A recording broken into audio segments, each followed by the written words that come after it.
Pico e leerorkest proyecto aqui está encerrado. Nós tursa que a formação musical está de suma importância para o desenvolvimento de nós muchanã.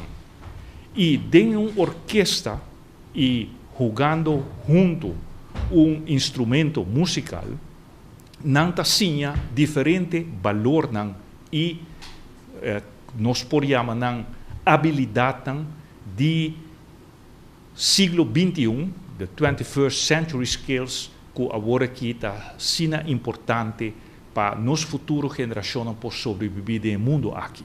Não tinha uma disciplina, o valor de disciplina, o valor de perseverança, o valor de paciência, o valor de trabalhar junto, teamwork, de uma orquestra, o valor de criatividade, passou de uma maneira espontânea também, bota contribuir com a música na orquestra.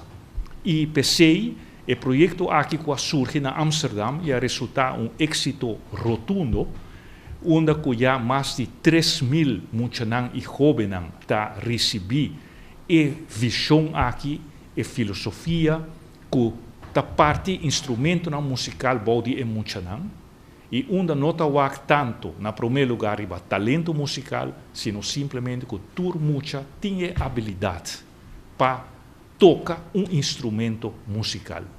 E den forma aqui está estimular a capacidade aqui e depois forma uma orquestra entre tur e muchanã, jovens que a participar do processo educativo aqui.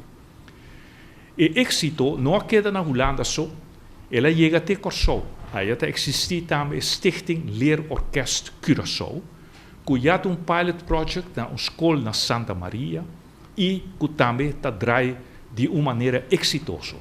E agora, esta chega a Aruba e nós estamos sumamente agradecidos na senhor Marco de Souza, que está o fundador de Leerorkest, e na meu colega minister Andine Becker, que logra também convencer o ministro de Justiça de Holanda para apoiar o projeto aqui na Aruba.